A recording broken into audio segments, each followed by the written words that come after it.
Good morning. I'm Malcolm Young, Dean of Grace Cathedral at Grace Cathedral in San Francisco, California. Welcome to the Winter Forum. Today we started the forum with an exclusive preview of Sign My Name to Freedom, a feature documentary about iconic National Park Ranger Reid Soskin, her hidden life as a singer-songwriter, and her family's experience confronting Jim Crow-style segregation on the West Coast. Betty gained fame as the oldest park ranger in the country after starting the job at the age of 85, and she continued working at the Rosie the Riveter National Historic Site as an interpretive oral historian until she retired at age 100.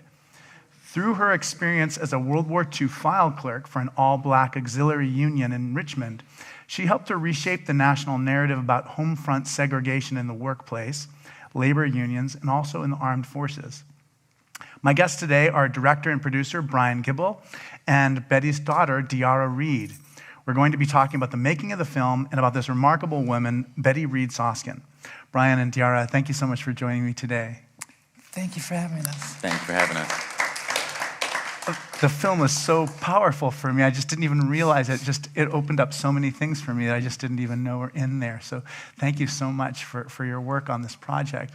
I think one of the things that struck me the most is, it's one thing to read about Betty's life writing songs, but to hear the recordings, to see her herself, it really, really means something very different to me than it did just reading words on a page. And I was wondering, there are moments in reading the book that are so powerful. And there's several times she says, well, there was this me there, and this was the turning point. I was a different person after that. But one of the most powerful moments of all, and Di'ara, this is when you were a child, and your family moved out to Walnut Creek. They received, as the second black family, like east of the Berkeley Hills, the Oakland Hills, and received death threats and damage to the building site for the house that they were building. But they finally moved in, and a new black family was moving into Pleasant Hill. And there was a neighborhood improvement association meeting which was going to address this, like they were going to take action against this black family.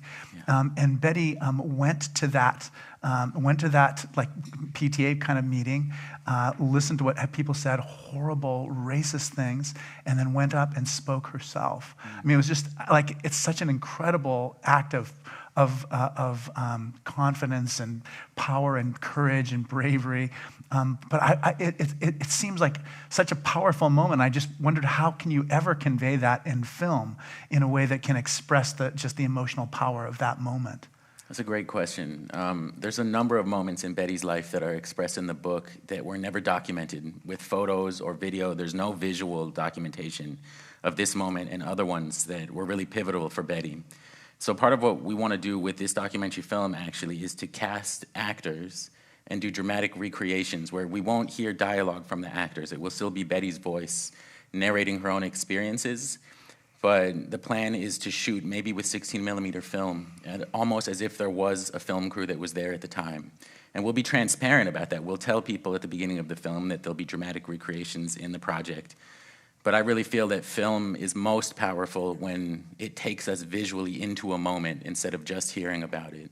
And so part of the reason that we're raising funds for this project is to finish the editing, but also to be able to create archival material for these types of moments in Betty's life. And the moment that you just mentioned actually is really pivotal. That's one of the first moments where she found her voice as an activist, is what she's told me.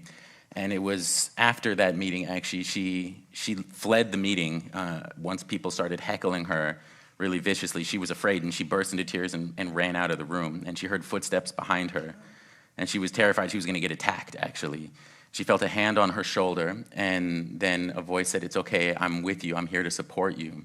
And it was a man from the Unitarian Church in Walnut Creek, and Betty became a member of that church and was able to connect with progressive white folks, because she was, and her family were the only people of color in the area, because they literally crossed a Jim Crow divided color line to move into Walnut Creek when it was fully racially segregated. But that moment was pivotal for her finding her voice and becoming an activist and transforming her life and also transforming the area through her activism. Yeah, I mean, Di'ara, I think about you and that Unitarian church. I wonder if you can talk a little bit about what that felt like as a child to be in that community or part of it or connected to it. Well, actually, for me, we moved to Walnut Creek when I was 6 months old. Yeah. So I was very, very young. And like most families, adults don't tell kids when things are going on. Yeah. So a lot of these things I didn't learn until I read the blog. I had no knowledge of these things because my parents, I guess, were protecting me, and the rest of us. But I mean, even prior to the neighborhood association event, my mother also found out that there was going to be a minstrel show at my brother's elementary school. And she went up and confronted the principal. And I think that was really probably the first time she, I mean, you got to understand, my parents were in their mid-20s, an African-American family that had a very successful record store in Berkeley, that was able to purchase land in Walnut Creek, and thought that, yes, their generation would be able to live the American dream. And so, my parents were kind of like the couple out of GQ. I mean, really stylish and everything. And my mom was like the housewife of, the Barbie generation. And I think that was the first time she really said, oh, hell no, I got to do something. Yeah. And she went up and confronted them, and when they had the performance, she and her friends sat there in the front row and made them perform it in front of her. Yeah, and I also like the fact that she also got up ahead of time and expressed her what this really meant. Like, it gave it a context so that people in the audience would understand. Yeah, I mean, she's a tremendously brave person at all these different stages. I mean, again, the music was so powerful to me. I mean, could you tell me a little bit, Di'ara, about what it was like growing up with her? Like, how conscious of the music were you? I mean, like, what did it strike you as when you were a kid, like, to have your mom making these beautiful songs? Well, as being a child, I mean, my mom drugged me to church. My mom drugged me to wherever she had the guitar and the kids. Come on, get in the station wagon, let's go. And I would listen to her as like, there's my mom. But then I would look around and everybody would be like, oh God, your mother is just so great. Her music is so, I'm like, wow, who are these people talking about? And it wasn't until later years that, that I really was able to appreciate her as a songwriter, as a woman, as an activist. When she started to come out of that shell of being mom, because we build walls up about our parents when we're growing up. That's the last thing I want to do is to be like my parent, right? And I have to say, every day I get reminded now that you look just like your mother, you act just like your mother, and I'm like, wow, that's really a compliment. Yeah. I mean, she's an awesome woman. Yeah, so true. That's so true. The afterwards, that story is that, when she left that stage of her life and remarried after being married to your dad, her new husband made some critical comments about, how she might improve her songwriting, et cetera.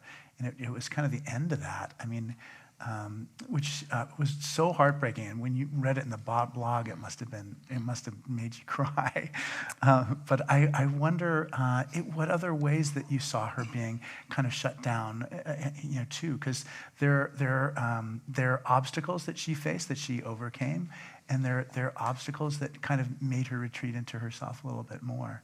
And I wonder if you can talk a little bit about that in her life and in all of our life, I guess. Well, my mother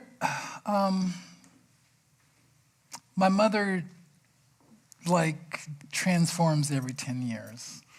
I mean, just throughout her life, I see that once we got free of Walnut Creek, she was the last one to leave, and then my parents had divorced, and she remarried, and she became a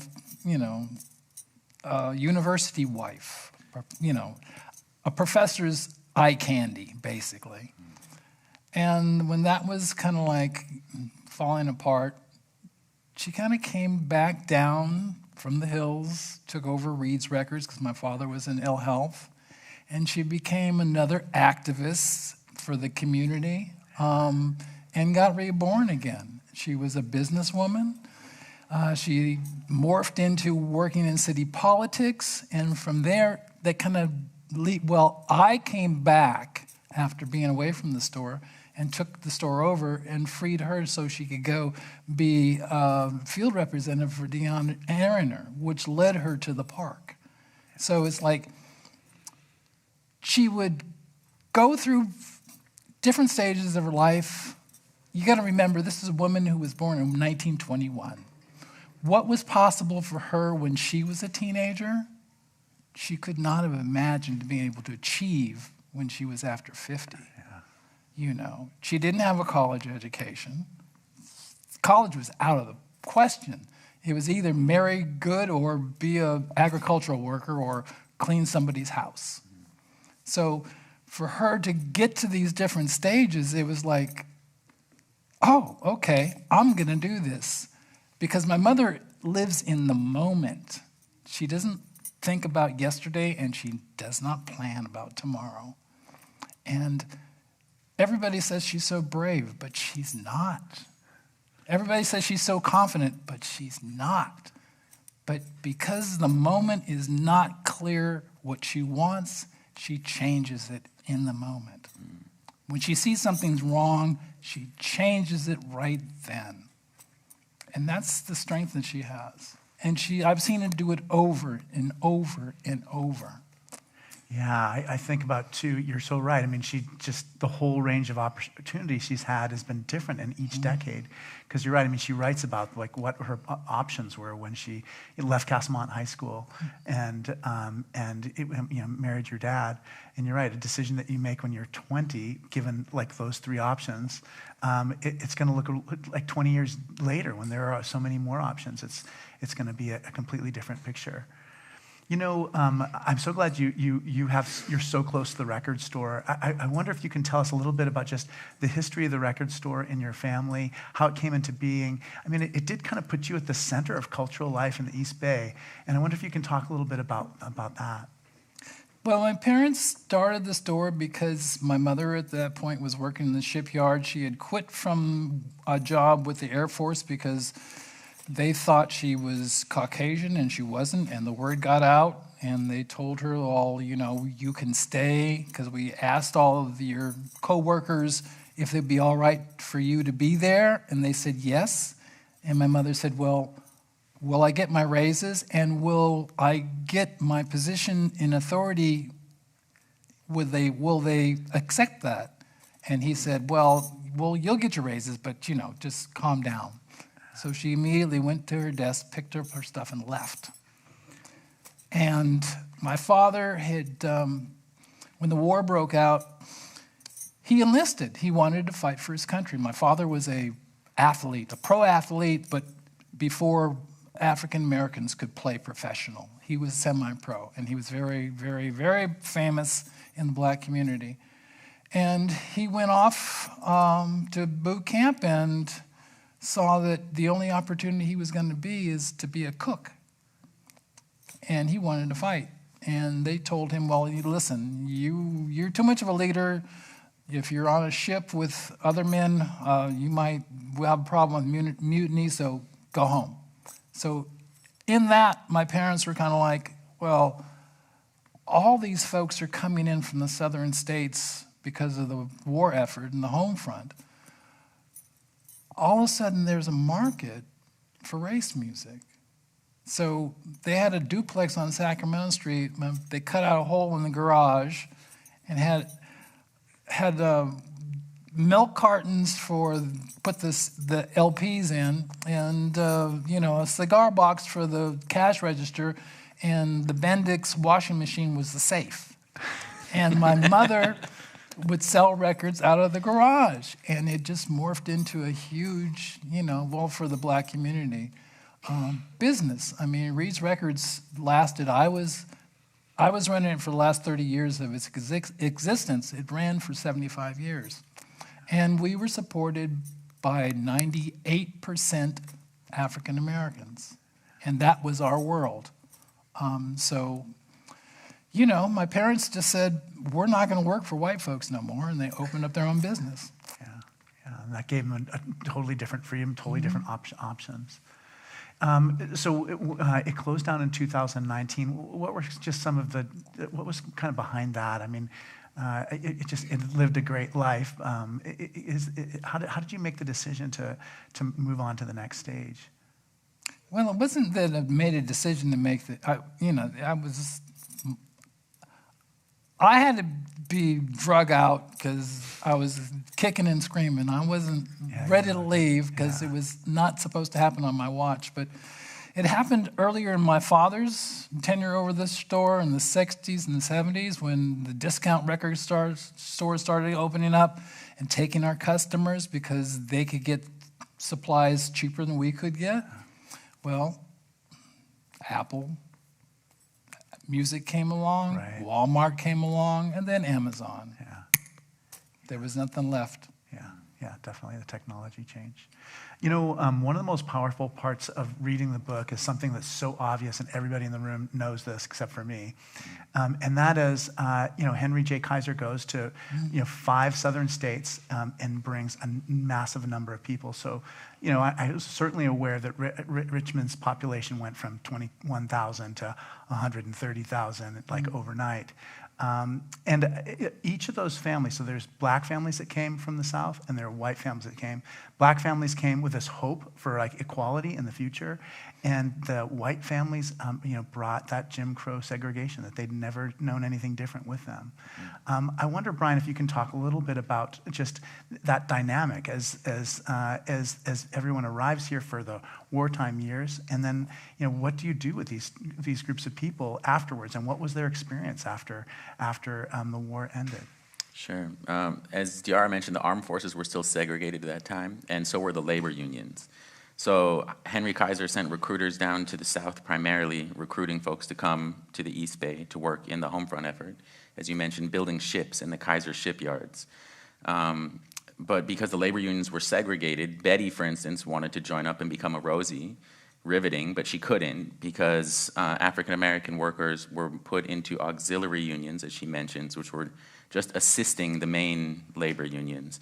It wasn't until 1944 that African-American women started getting trained as riveters. And housing stock was segregated as well. So the federal government was building housing for folks that were coming in for the war effort. And there was housing for black workers and for white workers. The housing, as you might imagine, for black workers was much poorer conditions. And there was actually a fire that Betty helped to uncover in one of the black housing units that killed dozens of people and was never really widely reported on, even at the time. And Betty was able to do some detective work looking through old photographs and uncover that this fire had happened and that people were basically buried without much recognition at all. And so those situations continued even after the war. Eventually, residential segregation was not formalized, but it stayed in an informal way through redlining, in which real estate agents and real estate agencies and commissions only sold housing based on race. And so certain areas were for white folks, other areas were for black folks. There were also restrictive covenants that were put in place in the deeds of homes so that it would be written into the deed that this home could only be sold to a white person, like in perpetuity, effectively. And that affected the whole Bay Area. Berkeley, for instance, there's a clip that I wasn't able to include in this work sample, but that will be in the full film. There's a news reporter in like 1963, something around that time, standing on Shattuck Avenue in Berkeley, which is a very iconic street, and he says, "This is the dividing line. African Americans can't buy housing above Shattuck Avenue." So that was fully segregated at the time, and I didn't know this before I found that news clip and before I started doing this research. I think a lot of people don't realize that Berkeley had stark divisions, as did much of the Bay Area. And as Betty and her family found out, they actually wanted to move into another part of Berkeley before moving to Walnut Creek, but they couldn't buy property there. So they ended up moving to Walnut Creek, and the only way they could do that was that Mel, Di'ara's dad, had a friend who was married to a white woman who purchased property for them and then turned it over to them so that they were able to get that property, and they built their home there. And Betty talks a little bit in the clip about what their experiences were afterwards. So I would say that the legacy of that influx and migration of folks, and maybe the influx as well of Jim Crow segregation, continues to mark the area, but it's a history that's not widely spoken about. And that's one of our goals with this film, is to address that more directly. We'd like to have the film and Betty's memoir incorporated into high school history classes as required material throughout the state. Because I think unless we're really upfront and open about our own history, we can't make changes to the current context, and that's one of the goals for the film. Yeah, that's very important. Di'ara, I think about your mom coming and being at the record store and beginning to work for local politicians. So how did she begin to get involved with members of the California Assembly? You know, how did she kind of make her way into that world? Because that was another incarnation which we didn't talk very much about and wasn't in the film very much. Well, actually, she was running the record store, and at if you don't know, Sacramento Street is in South Berkeley, and South Berkeley traditionally has been the area where vices happen, and it's all right because the police know where it's contained at. So, you know, in probably the 5-block area around the shop, in the 90s and the 80s, there was more murders there than anywhere in Berkeley because it was all drug related. You know, it was a drug candy store, and the neighborhood had gotten dilapidated, just urban blight, and my mother was the squeaky wheel at the city council, and she started working with one of the council members, and she got a redevelopment project done for Sacramento Street, which tore out all the blight and put in housing. So that was her first foray into it. And that when I came into the store, it freed her up. So she got a job with the Assemblywoman Deanna Allen Aaroner and Lonnie Hancock afterwards, once Dion turned out. But I think the thing that is really essential here is my mother didn't go to college. She was a high school graduate. She wasn't technically qualified to do any of this, but she did a fantastic job of whatever she touched. Yeah, what made her so good with politics? Like, what did you learn from her in her interaction with the political world? You know, she seemed very good at it. Well, I can frame it as my mother, I describe her as she is unapologetically Betty. She's not afraid to speak her mind. And some people don't like that, but she really has her finger on things, and she's usually right. I hate to say it, but she's usually right. You know, so, I mean, and she doesn't budge when she goes there. I mean, it takes a while for her to get there, but once she sees she's adamant about something, then she'll fight for it. Yeah. And Bryan, how did you first meet her, and how did this project kind of begin? Because you're right. I mean, I totally think every kid in high school should read this. I mean, yeah. Well, I first came about this project, actually, I learned about Betty the way a lot of people learned about Betty. I heard, I think, a piece on NPR about this amazing park ranger. Yeah. And as a reporter at the time, I started just doing a little bit more research, and I found her blog and started reading stories on her blog that struck me as even more powerful than the work that this woman is doing as a park ranger.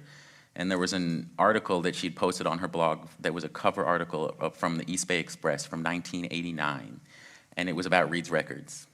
And it was this beautiful piece about Reid's Records, and I found that the store was still open, so I went down to the store, and my original plan was to do a short film about the record store because it just felt like a location that embodies so much history and so much relevance for the Bay Area. And I walked in and met Di'ara and chatted about the project that I wanted to do, and Di'ara said I needed to meet her mom. Because Betty opened the record store with Mel in 1945. And I went to the park and heard Betty speak, and then spoke with her afterwards. And the next week I went over to her apartment and we chatted. And I was asking her all kinds of questions about her life outside of her work as a ranger that predated her work as a ranger. And at the time there was this media flurry around Betty, but people weren't asking these questions. It was sort of articles that were feeding off themselves, and there was this beautiful story that people kept retelling without digging deeper. And so we really connected. I spoke with her for probably 2 hours, and we became friends almost immediately. And she sent me away that day with a box full of old 8mm home movies that Mel had shot with the family. Wow. I got them digitized, and some of them went back to the 40s. There was a home movie of Betty getting married to Mel in South Berkeley in 1942, I believe. Wow. And all of this incredible material, some of which you saw in the film. You saw little clips of it. And that just really inspired me to push forward on that film. And it wasn't until maybe 4 or 5 months into working on that project, I was digitizing and scanning all of these photographs that Betty had in books.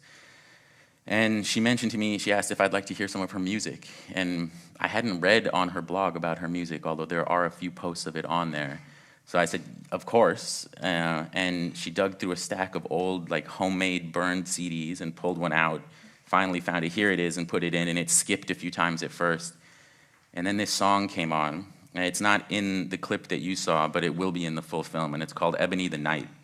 And it's a song that Betty wrote in 1967 after attending a Black Power conference for the Unitarian Church in Chicago. And it's about her realization coming from Walnut Creek, where she was surrounded by white folks. She realized that black really is beautiful, and that it's something that shouldn't be looked down upon, but actually should be celebrated. And now that's something that many of us have heard, but at the time that was still, I guess, a contentious notion. And she wrote this song that's stunning. It's absolutely spectacular. And I almost fell out of my chair when I heard it. I couldn't believe what I was listening to. And she's sitting there like, what do you think? Do you like it? And I was like, yes, of course. I was completely taken aback. And I felt like I had just discovered, like, it was like if Billie Holiday was never discovered. Yeah. And here she is. I'm sitting right next to her, and there's a homemade CD. And she's playing this music for me, and she mentioned to me then that she has a box, a plastic bin in the back of her closet with old reel-to-reel tapes. And did she think that could be useful for me? I said, of course. And in that bin, there were probably 50 reel-to-reel tapes. But Betty had thrown out and gotten rid of years ago her reel-to-reel player, so she had no way of playing the music. And reel-to-reel tapes they contain magnetic tape. It's like an analog form of tape. And I did some research, and it turns out that over time it deteriorates. And there's instances I've heard of where you'll play back a song, and the way that it works, there's a playback reel, and then there's an uptake reel. So it plays through one part of the player, and then it gets spooled onto another reel on another part of the player. And I've read about stories where you'll play a tape, and you'll hear it, and then on the uptake reel, if it's old tape, the magnetic tape will fall off, and there'll be a little pile of dust next to it, and you never get to hear it again. So you hear it once at times, and that can be it. So I was terrified to play the music at that point, and eventually raised some funding and got the tapes digitized professionally. And none of them were in that bad of shape, but I wanted to be sure. And in those boxes of reel-to-reel tapes, some of them had nothing. They were like, it had been like dubs of the radio, right? And there were things that were completely irrelevant. But there were probably 20 original songs. And many of them were recorded during live performances, because Betty was only like maybe once or twice recorded in a studio setting, and that was only for very limited songs.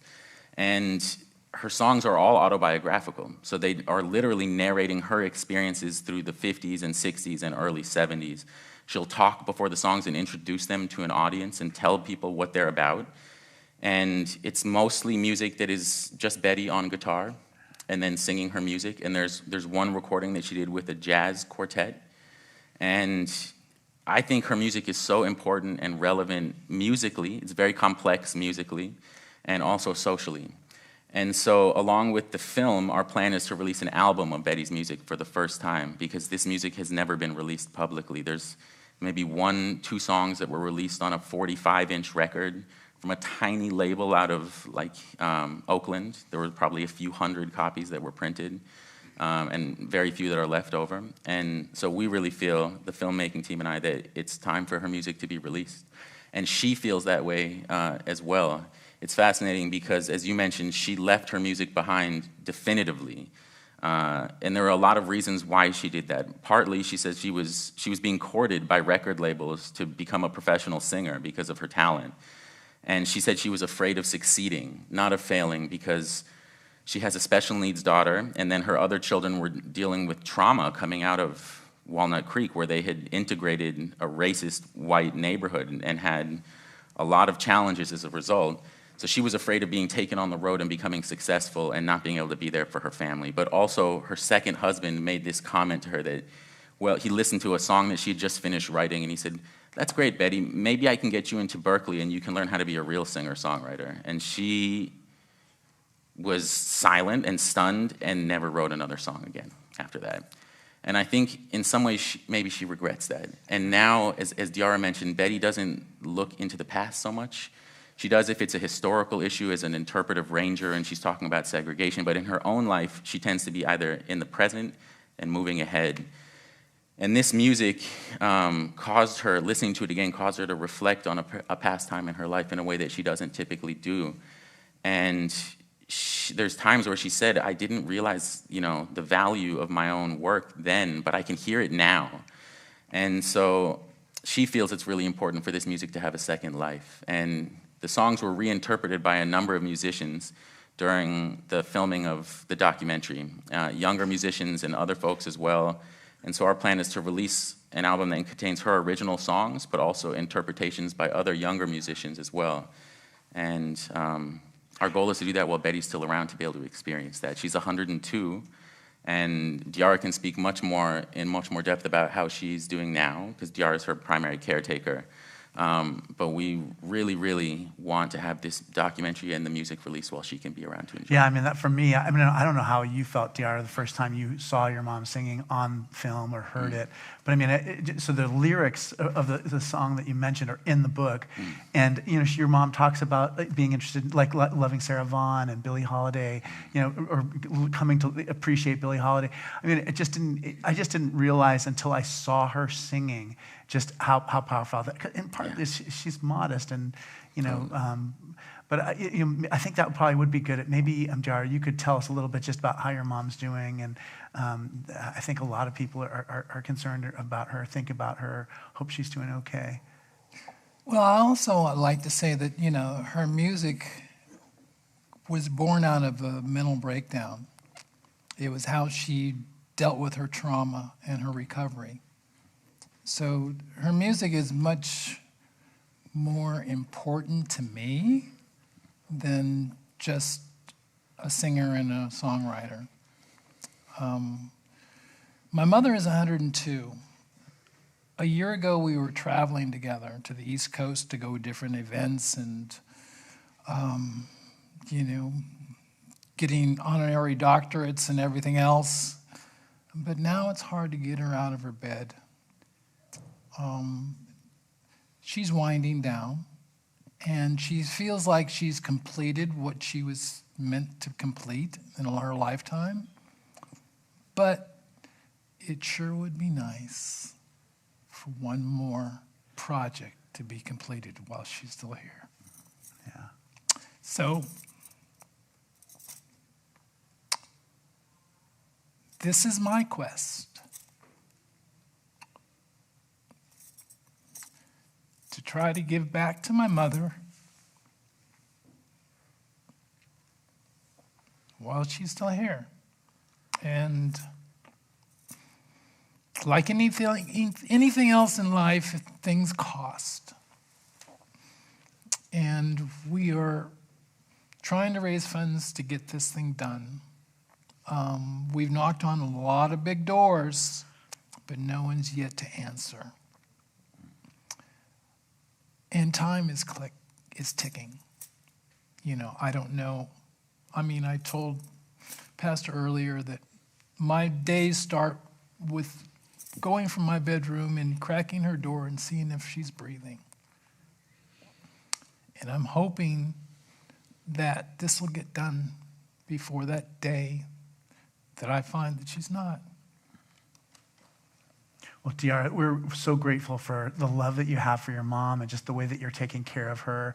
And for both of you, there's so much richness that you are preserving that would otherwise be lost, and such an important story that it's not just your mom's story, but it's the story, our story too. We're part of this in all sorts of different ways. I'm so grateful for the two of you waking up so early, the work that you've done so far on the film, and thank you very much for being with us this morning. We're very, very grateful. Thanks for having us. Thank you for having us.